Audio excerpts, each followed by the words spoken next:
Ini kenyataan hidup kita.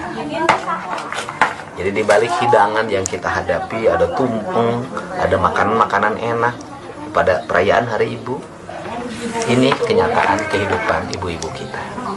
Yang mungkin bukan satu orang, ada ribuan orang, bisa jadi ada jutaan orang yang hidupnya seperti ini dalam setiap hari.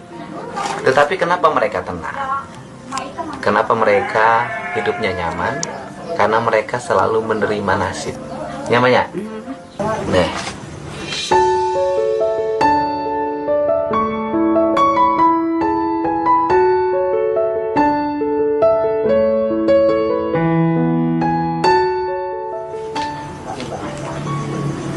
Terima kasih, Bapak. Mau dibeliin apa?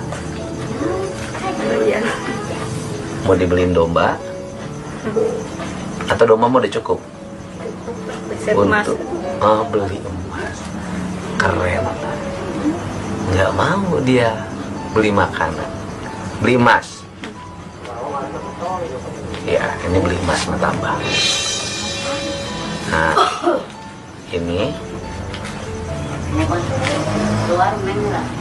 buat beli telur, buat beli daging, segala macam. Ya. Terima kasih. Ya, selamat Hari Ibu.